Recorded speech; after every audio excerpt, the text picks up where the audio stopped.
As he said, my name is Kyle Sommerfeld. I am super, super pumped to be able to talk to you guys today. Usually I am hanging out with your kids right about over there. Usually I'm trying to keep them from tackling each other or getting another ball unstuck from some high place they can't reach or something like that. I love doing that. That is something that makes me really, really happy. Teaching is my passion, whether that's adults or kids or anything else. But it is fun to graduate and hang out with adults for once in a while. So it's really, really glad to be with you guys today. Andrew's right. I've got some things today that I want to share with you that I'm really, really passionate about. And there's aspects of the Bible that sometimes I feel like we miss out on because we think the Bible is one thing instead of another thing, which I kind of want to present a different angle to you guys today. And to start on that, the first thing I need to talk to you guys about is poetry. Poetry, as Kyle defines it, and this is not official or anything, it's the art of words. The ability to use words to express a concept or an idea or a feeling, the ability to say it in a way that maybe means multiple things and hits multiple different people in different ways. Poetry is an art, and for something to be art, it has to be subjective. Subjective means I read a poem and you read a poem and we can get two different things out of it. Subjective means I can like a poem and you can read it and go, that poem's kind of lame and boring. That's okay. That's what subjectivity is. That's what something having multiple meanings is. And the way poetry works most often in our modern context is through song lyrics. Chances are your favorite poetry you've ever heard is the words to a song that you love as well. If it's a tattoo that you have or if it's something that you've seen on social media before, it's probably comes from a song. And I'm not that different than that. Songs are the way words tend to inspire me. Maybe a song we sung this morning has a word or a phrase that's going to be echoing through your head all week this week because of what it means to you, because of what you felt when you heard it or sang it. That's an opportunity that we have with art, and it's something I really want to kind of explore today a little bit. So we're going to play a little bit of a game. I'm going to give you guys 3 lyrics, and then I'm going to give you 3 choices on who performed it who wrote it. And I want you guys to guess by hands on who it is. No shame here, no embarrassment. Some of these might be a little obscure. If you get them wrong, no big deal. That's okay. And one of the things I want to just kind of head off at the pass here too, the lyrics we're about to go over are heavy lyrics. I'm just going to be really, really honest with you. They talk about some of the difficulties of life. And I know church often is an escape for a lot of people. You want to kind of not think about the difficult things in the world when you're here sometimes. If that's what church is for you, this week might be a little difficult. I'm just kind of giving you a heads up. I think it's important, and you'll know why the further I get. But let's kind of start with the first lyric, and this is probably the most famous one. So, what have I become? My sweetest friend, everyone I know goes away in the end, and you could have it all, my empire of dirt. I will let you down. I will make you hurt. All right, so here's the 3 choices we have for that lyric. It's a combination because one person wrote it and another person performed it and made it a lot more famous. So there's like a 2-for-1 here. So choice A is 9 Inch Nails and Johnny Cash. Choice B is Tool and Willie Nelson. Choice 3 is White Zombie and Hank Williams Jr. And really, I made these choices because all 3 of them sound wacky, don't they? Like, just the weirdest concert you could ever go to if these guys performed together. So who would say that's A, 9 Inch Nails and Johnny Cash? All right. Who says B, Tool and Willie Nelson? Nobody. C, White Zombie and Hank Williams Jr.? Nobody? Okay, so everybody got that one right. I'm so proud of you guys. So the choice is A, it's 9 Inch Nails and Johnny Cash. Very, very good. One of the reasons I picked these lyrics is this is it very heavily talks about the difficulties of life. This song came out when I was in high school, and I'll never forget it. It was my first introduction to Johnny Cash. It was Johnny Cash's last big hit before he passed away in 2003. This was kind of his swan song in a lot of ways. And the reason that this song is so interesting to me is 9 Inch Nails wrote it in the 90s, and they wrote it very specifically about addiction. They wrote it about the pain of the consequences of addiction. And then Johnny Cash, maybe 8 years later, sang the exact same song, and without changing, I think he changed one word, but with almost every single word the same, he changed the meaning of the song just because he was singing it. It became about his long career. It became about the friends he didn't have anymore. It became about things that he regretted because he was older. And Trent Reznor, who is the lead singer of 9 Inch Nails, he would later talk about Johnny Cash's cover of it, and what he would say is, I learned so much from his cover because I realized 2 different people can sing the same words and bring a completely different meaning. So when I was talking earlier about poetry being subjective, every element of it is subjective, even the audience that is presenting the poetry. It can change the meaning. It can make us think differently. And I think that is so interesting and so cool. So that's the first one. Second one. All right, and this is a rap song, so I'm going to try and do the cadence right. Forgive me if I don't quite keep up with it. He looked at me and said, your potential is bittersweet. I looked at him and said, every nickel is mine to keep. He looked at me and said, know the truth, it'll set you free. You're looking at the Messiah, Son of Jehovah, the higher power, the choir that spoke the word, the Holy Spirit, the nerve of Nazareth, and I'll tell you just how much $1 cost. The price of having a spot in heaven. Embrace your loss. I am God. Okay, so let's look at the three choices on that one. Kanye West, Kendrick Lamar, or Cher? Master Grammy-winning rap artist Cher. Okay, so who thinks it's A, Kanye West? All right, see, anytime there's a Jesus lyric in there, you got to think it might be Kanye.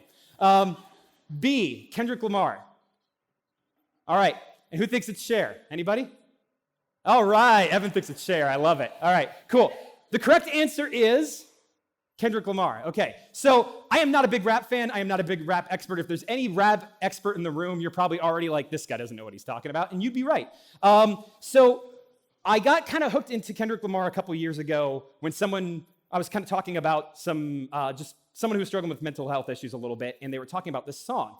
And for a long time, I've just kind of thought rap is a very shallow avenue of music. There's not too much depth to it. It's usually about 4 or 5 things, and all of them are kind of gross. So it was always something that I didn't really want to get into, and that I was wrong about that. I had pigeonholed an entire genre of music, and this is one of the songs that just made me realize that rap is a medium that can talk about some really, really difficult things. Kendrick Lamar is always talking about his self-loathing and his depression and his guilt and the things that he has to wrestle with and struggle with in a very introspective, deep way that has impacted me profoundly. This song in particular is about a vision that he had or a dream that he had where he was approached by a beggar who asked for money, and he looked back at the beggar and was trying to blow him off and saying, get out of here, I'm not interested. And then the beggar confronts him by saying that the beggar is actually God in disguise. God has approached him as a beggar. And that song hit me really hard for a lot of reasons because, I've been reading the Bible most of my life, and I can't help but hear that song and, know what he was inspired by, which is when Jesus said, whatever you do for the least of these, you do for me. It was something that I couldn't get out of my head as I was reading these lyrics, and it affected me. But the other thing about this lyric is how much guilt there is in how he's talking about it. The first words in that lyric is God as a beggar saying, your potential is bittersweet. I think that's a crazy good lyric. And almost he also talks about the idea of the cost of heaven is what $1 is, your generosity and your kindness to people, that those things are somehow linked and that you wrestle with those things, that it's a source of guilt for him. And I think that's a very, very interesting thing for him to wrestle with. Not saying I agree with it, not saying I endorse it, but I'm saying it brings me to a very interesting place, the way I think and the way I feel words like that. And I think that's the potential that poetry has for us. Let's look at one more lyric. This is the most obscure one. And there's a big picture window in the room on the ward with the view over Parliament Hill. But the view offers more joy than they can afford when there's this much pain to kill. You know what hope is? Hope is a liar, a cheat, and a tease. Hope comes near you, kick its backside, got no place in days like these. All right, so who wrote this? Was it A, Elton John, B, Ben Folds, or C, Damien Jurado? Who thinks that's an Elton John song? Who thinks A? Okay. Who thinks B, Ben Folds? Okay. Who thinks C, Damien Jurado? We had a lot of no voters there. I think it's too obscure. That's okay. This is a song by Ben Folds, which is B. You might know him. He had one really massive hit in the 90s and has kept making music that I really, really like, but has not nearly been as mainstream. For my money, Ben Folds is my favorite lyric writer in all of music. He writes stories. He writes stories that pack a really, really big emotional punch and remind me of life in a lot of ways. In this song, it's about every parent's worst nightmare. It's about a mother whose child is in the hospital with something very serious that they can't figure out. And that mother, as she's there, starts getting angry at the hopeful feeling she gets. Whenever she thinks this might be good news, she's so bitter at being disappointed by hope over and over again that she starts thinking hope's not allowed here. No more hope. Hope just sets you up for failure and makes you look stupid. It makes you look foolish.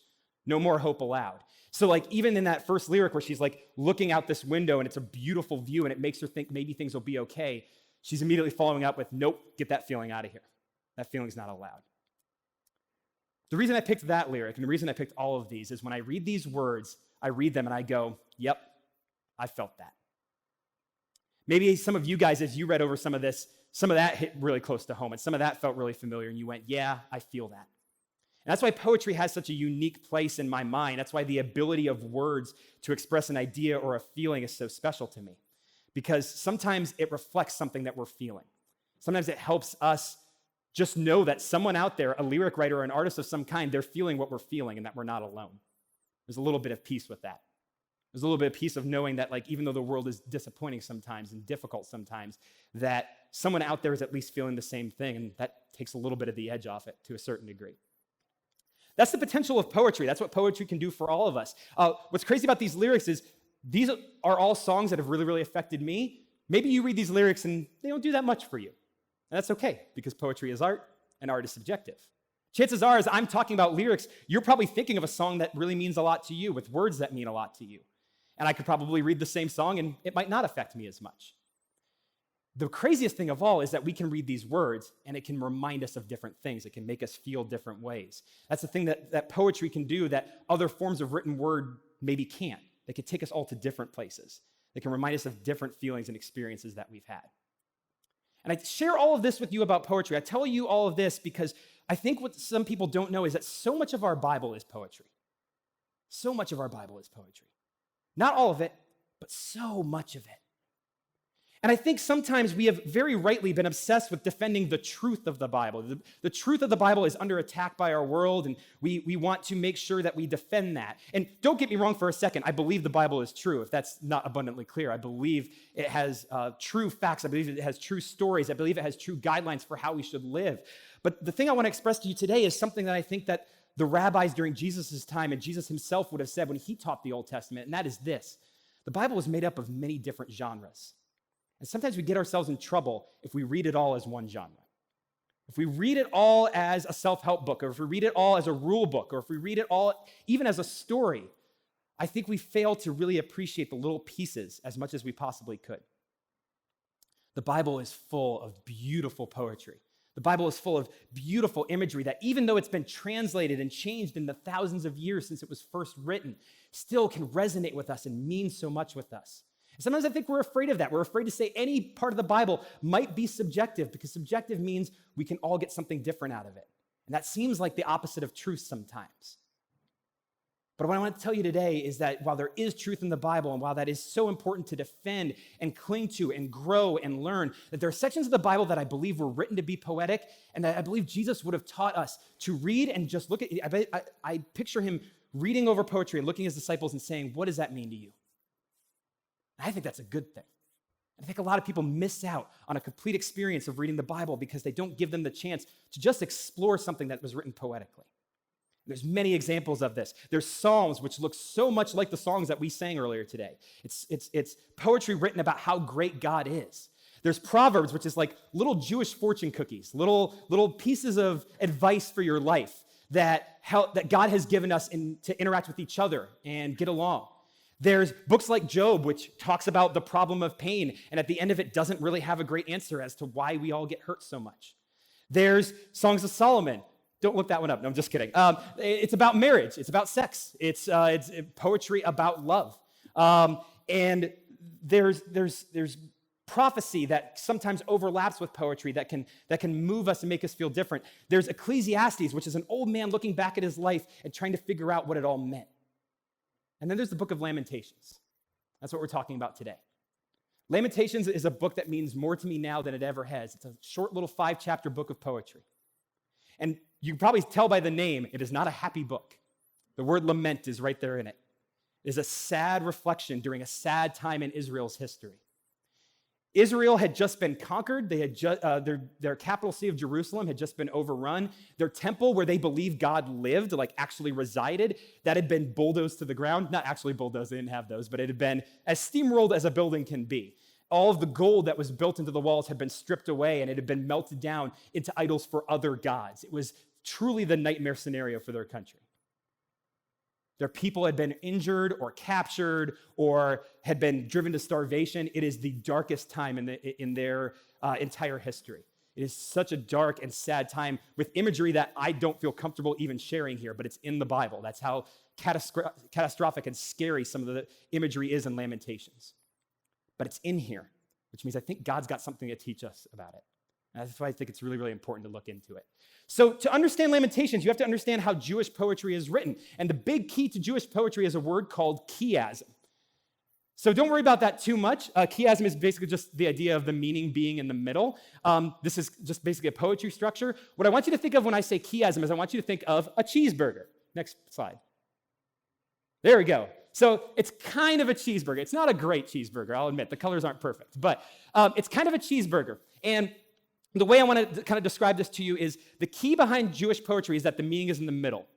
Whatever Jewish poets write using chiasm, it's always an odd number of verses or an odd number of stanzas. And they do it in an odd number so that there's a middle section that stands out. And they always do it in a pattern. And like a cheeseburger, the buns on the outside, they look a little bit alike. So chapter 1 in the book of Lamentations looks a little bit like chapter 5. Those two look similar. If you go one layer in, it's like toppings, in between. And those look alike. Chapter 2 will look like chapter 4. Sometimes this goes on for like 71 stanzas or sections. And every layer in will echo its opposite number on the other side. And you'll go further and further and further. And like any sandwich, the most important thing of the sandwich is the thing right in the middle. What makes a chicken sandwich a chicken sandwich? Well, there's chicken on it, What makes Lamentations, what's the meaning behind Lamentations? It's what's right in the middle. It's that red section right there. So whenever you look at Jewish poetry, you have to remember this. And this is very different than the way we write stories. This is very different than the way we write poetry. Because if you've ever been a college kid writing a book review for a book you did not read, what's the key? You read the last chapter, right? You read the last chapter and you fill in the rest of the notes and you kind of can figure out what happened with everything. See, in Western culture, when you write something or when you read something, you put the most important meaning at the end. That's how you string them along. That's how you get them to go all the way through to the end. If the most important thing's not at the end, everyone's going to give up before they get there, right? That's not how the Jewish culture was. In the Jewish culture, when their Jewish students were studying for their papers and wanted to cheat, not read the whole thing, they'd be counting down from the middle and trying to find the very middle of the story. And then when they found it, they would count out the stanzas and they'd find the middle of that. And that's what they would be writing their book reports on. None of that's true, but that's how they would have looked at it. But that is the key. That's the way they wrote poetry. They put the meaning right in the middle, and then they would echo it all the way out. So the beginning would look like the end, and 2 would look like 4, and then there's 3 in the middle. Lamentations is the perfect illustration for this because it's 5 chapters long. So the pattern is nice and easy to see.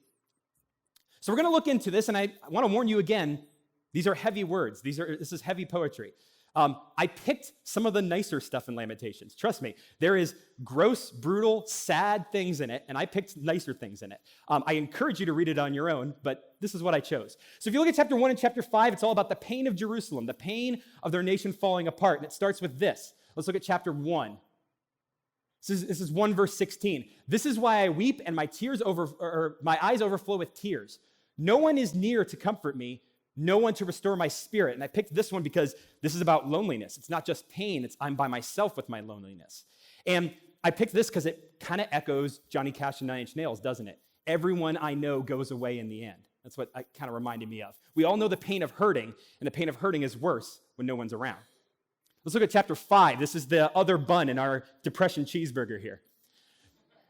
Joy is gone from our hearts. Our dancing has turned to mourning. The crown has fallen from our head. Woe to us, for we have sinned. That's Lamentations 5, 15, and 16. Sounds a little bit like the beginning. Everything that used to make me happy makes me sad. Everything that used to be a celebration is now mourning. Everything that was good about our city is now bad.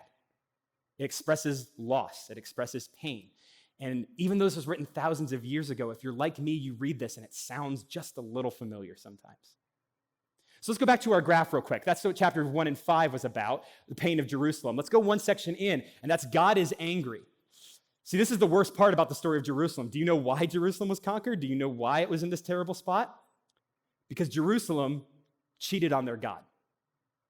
They went to the gods of the other nations around them, and they worshiped those gods instead. And God, because he loved them, let them push him away. But when they pushed him away, they also pushed away his protection. And it turns out Israel wasn't so strong when God wasn't there to protect them. And so they got conquered by all those other nations whose gods that they were worshiping instead of their own God. So part of the story of Lamentations, a part of the story of Jerusalem, and if I'm really honest, part of our story with God is that sometimes God is mad at the choices we make. Let's look at that a little bit. Let's look at an excerpt from chapter 2. The Lord is like an enemy. He has swallowed up Israel. He has swallowed up all her palaces and destroyed her strongholds. This sounds like Kendrick Lamar to me, where Kendrick has just been confronted by God, and he's been confronted on his own greed and said, you know, your potential, it's bittersweet.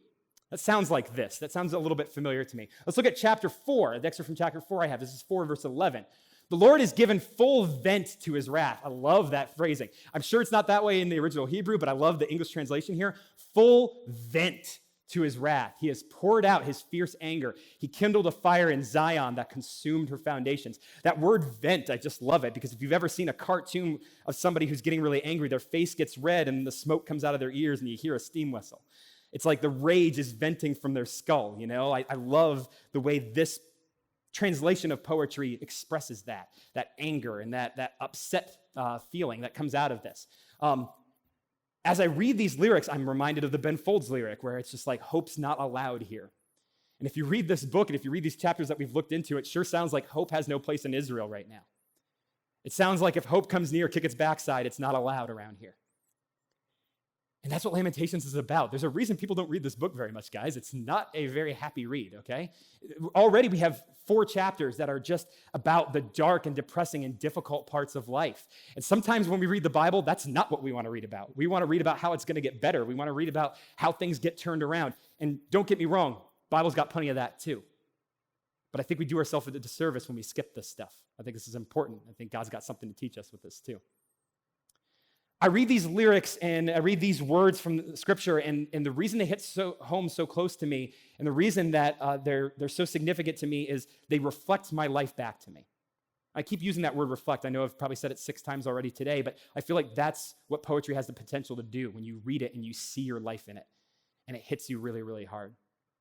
And maybe Lamentations means so much to me, and maybe the lyrics earlier on mean so much to me because I have depression, and I struggle with that. That's something I'm thinking about or dealing with on a daily basis.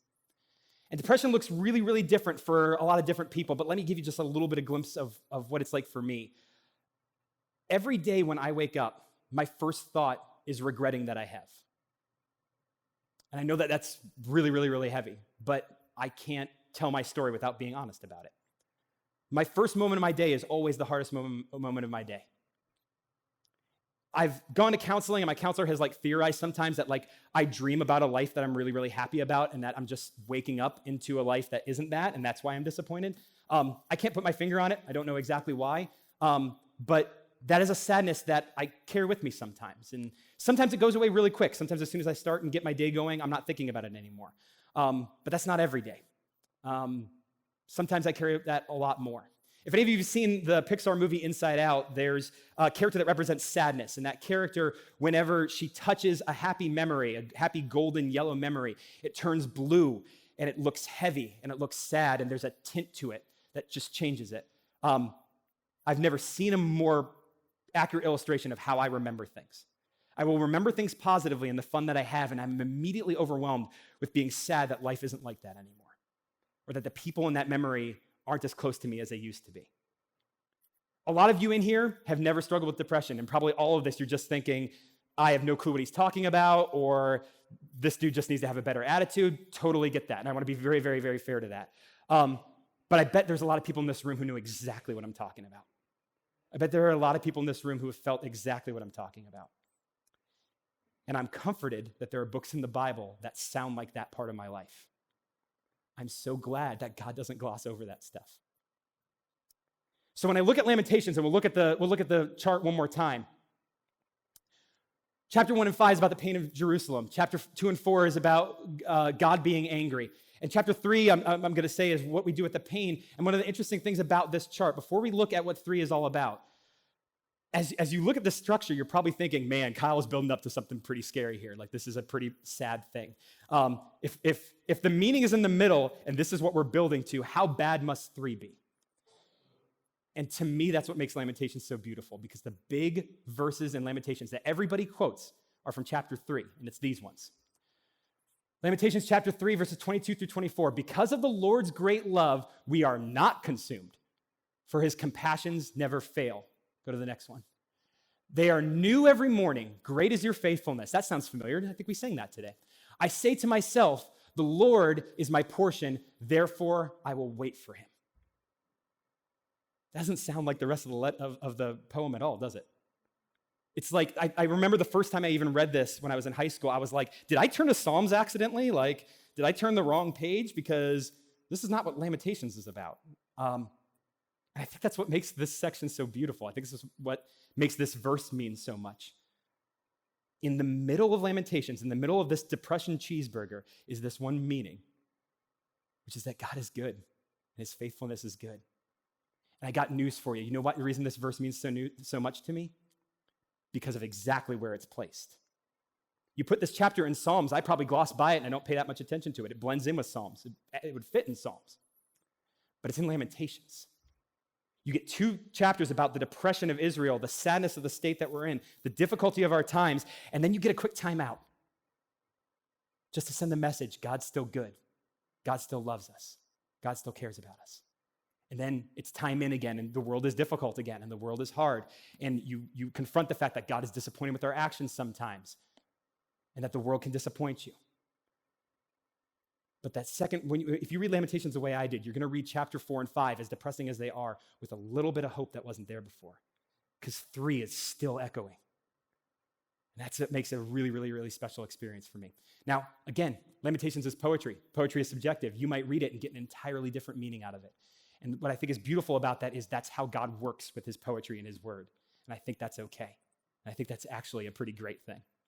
And I'm really, really, really happy about that. And I want you guys to experience that. I want you guys to read the poetry of the Bible and see this could mean something different. And there are pieces in it that are going to reflect my experience and reflect my life. And that's something to celebrate. That's something I get excited about. If I can be really honest with you, there are some times where I think the church at large, I'm not just talking about us, but I'm talking about church in general, really likes to gloss over the difficult times. If a lot of churches, their bottom line is people in the door and money, and if you bum them out, they're not going to come back and they're not going to give you money.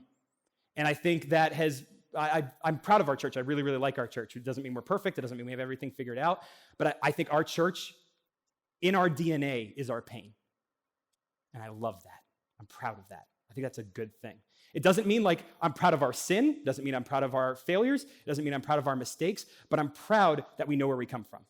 I'm proud that we're aware that we're not perfect.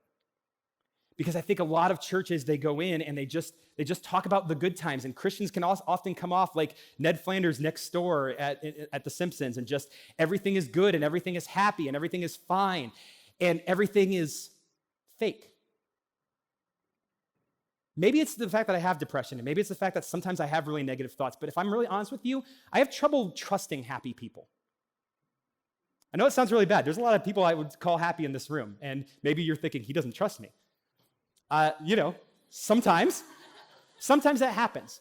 When someone comes to you with a mountain of good news and a mountain of good mood and a mountain of smiles, in my mind, I'm thinking, what are they hiding? How do they really feel?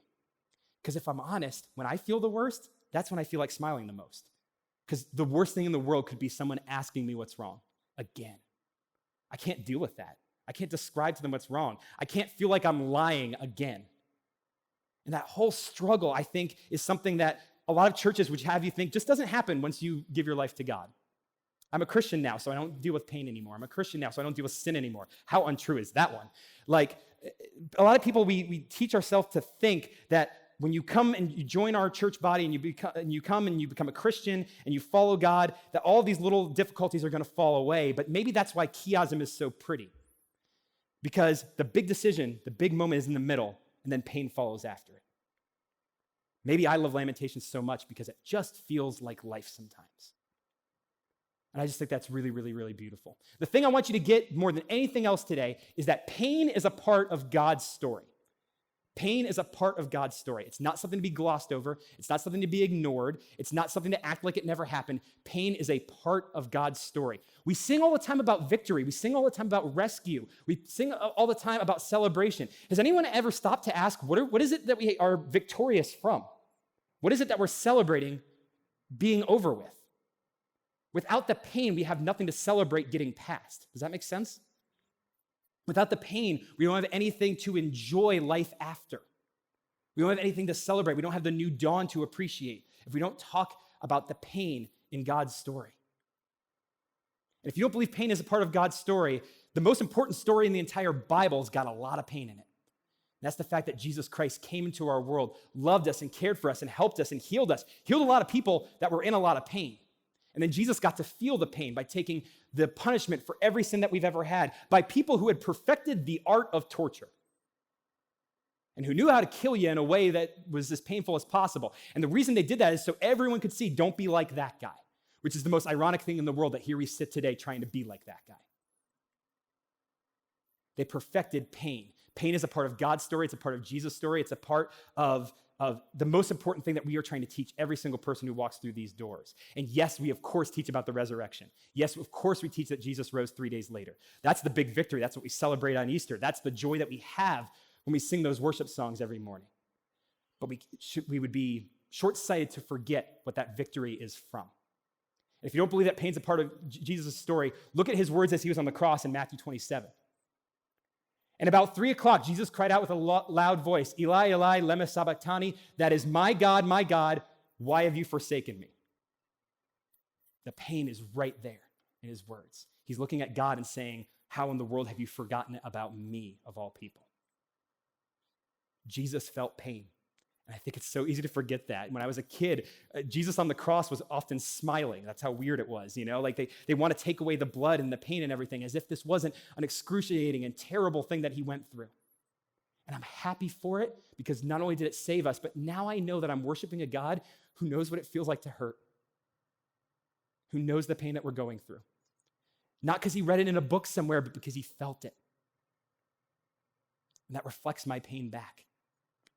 And I find peace in knowing I worship a God who knows exactly what pain feels like. So that when he tells me, hang in there, when he tells me, I love you, when he tells me there's good things coming, I can believe him because he knows it firsthand. So if pain is a part of God's story, what does that mean for us? It means don't hide the pain in your story. And this is big, guys, because the church doesn't always want to do this. The church is real good at sweeping things under the rug, sometimes. I don't want to be that kind of church. Now, this doesn't mean every week we come up here and we brag about the rules that we've broken and brag about the sins that we've had and brag about all the terrible things that we've done. Paul has plenty of letters where he sarcastically says, should we brag about our sins then? No! It's one of his favorite things to write. And this is something I want to talk about too. But I want you guys to be very real about the pain that you go through. I don't want you to act like, you know what, I'm supposed to be a Christian, so I'm not supposed to be feeling this hurt. I've heard people say that before. Why am I in doubt? Why am I in pain? I invited God in my life. Shouldn't this stuff have gone away? Or even worse, sometimes they think maybe my faith's not strong enough and that's why my life isn't turning out very well. I remember distinctly I was at Bible college once and a group of friends had rallied together because one person in our group had, their mother had gone into the hospital. And it was something very, very, very serious, and we just wanted to pray over her. And another friend in that group actually looked at her and said, if your faith was stronger, this wouldn't have happened. And I wish that was just the one person, but I've heard things like that in churches for a long time, where they think that your circumstances are a result of your faith, that the good things happen in your life when your faith is good, and that the bad things happen in your life when your faith isn't good. And that if only we believe a little more, our loved ones would never get sick, and people would never lose jobs, and people would never be disappointed, and couples would never break up, and children would never starve, and all the terrible things that are in our world would never happen if only our faith was strong enough. That's not how I see this thing working. That's not how I see this story presenting a life that follows God. A life that follows God has pain in it. If you don't believe me, look at what happened to every single disciple that followed him. It's not a good ending for those guys. I take that back. It's a great ending for those guys, but it's not a great earthly ending for those guys. I think that's so important for us to be aware of that. I think it's so important for us to be very open about our pain. And here's how I want you guys to apply this. Here's how I want you guys to see this.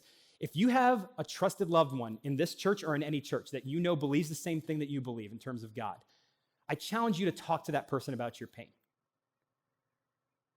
Following Jesus is a team sport. I think we've forgotten that sometimes, that following Jesus is a team sport. Because we talk a lot about discipline, right? We want to make better choices. We want to do better things. We want to read our Bible more. We want to pray more. And discipline is a word that is really, really great and important, but it often comes off as, I'm in this by myself. I get better. I get stronger. I make sure I read the Bible every day. I do all these things. And sometimes I think it leaves out the fact that we are supposed to be working on this together. We are supposed to be a team. We are not meant to do this on our own. I think that's super important. So why would pain be any different? If you're in pain, share it with someone you trust. If you're in pain, ask them for help.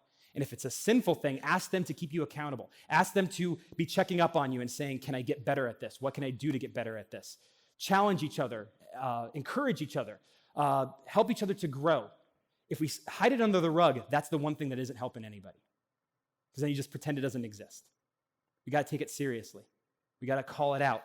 We got to know it's there. We got to not hide the pain in our story. And for me personally, as that applies to mental health, if you're in here and you heard me talk about depression and that all sounds real familiar to you, get help. Get help. I sat on my pain for 10 years before I got help because I thought I couldn't afford it. I made up all the excuses in the world to not get it. Now that I've had it, now that I've gone to a counselor, I'm 10 years late. And it's not too late for you if you've waited either. I've gained so much in the past year and a half doing it. I just wish it was 10 years earlier because I lost some relationships that I wouldn't have lost if I had gone earlier. And I don't want that to happen to anyone in here.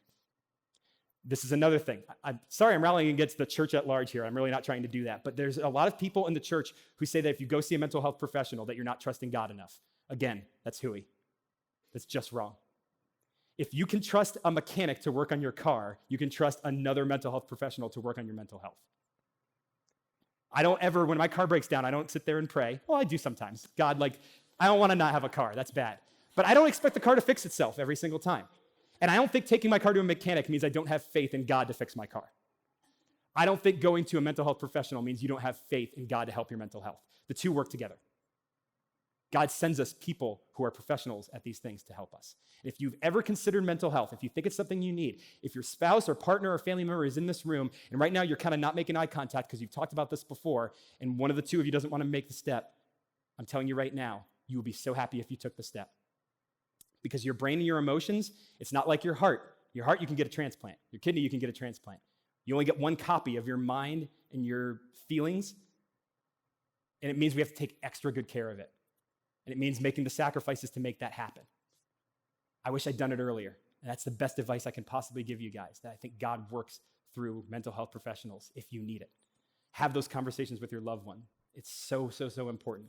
I wish someone was there just to tell me way back in the day, put everything aside and just start now, because it would have helped me. And I think it would help you too. And this applies to every aspect of what the pain is in your story. As I'm saying that, you're probably thinking of your own story. What is your story? We know what God's story is, and sometimes we talk a little bit about our story fitting into that, but what is your story? Is there pain in it? I don't really trust you if there's not. No, I'm just kidding. That's not true. If there's pain in your story, it's easy to hide that. And I want it to be your victory. I am never more convinced that I have depression in my life so that God can help me talk to people about depression in their life. I'm never more sure about that. Who is it in the future that you're going to meet that is going to be comforted when you talk about your pain? People you've probably never met before, but people that will be so thankful when they hear you say, I know how you're feeling. That's why the poetry means so much. That's what Lamentations means so much. That's why those songs at the beginning mean so much. Because there's a peace that comes from reading and going, I don't have all the answers, but I feel better because I'm not by myself. Someone out there is feeling what I feel, and that helps. I want to close today by just talking through something. I want to pretend I'm in kids' church for a second, because I want to kind of close with something that we do every week. We teach a lot of things in kids. If you're a parent who has your kids in our church, my wife runs it. I'm so proud of what our ministry looks like. I'm so proud of what our ministry from kindergarten to fifth graders means for those kids. We don't teach the same thing every week except one thing. There's one thing we teach about every single week. And if your kid's in K through 5, I want you to ask them today about it. I want you to ask them about the ABCs. ABCs is something we do every single week, ABCs. And we do it every week because I really believe it's the most important thing your kids are ever going to learn. And it's the most important thing that you guys are ever going to learn, but maybe not in the cutesy setting of an ABC where you can remember it. ABCs are so important. ABCs sound something like this. The A is admit. Admit that you've done wrong. Admit that you've made a mistake. B is believe. Believe that Jesus Christ died on the cross for your sins and rose 3 days later and promised us that we'll do the same thing. And C is choose. Choose to follow him.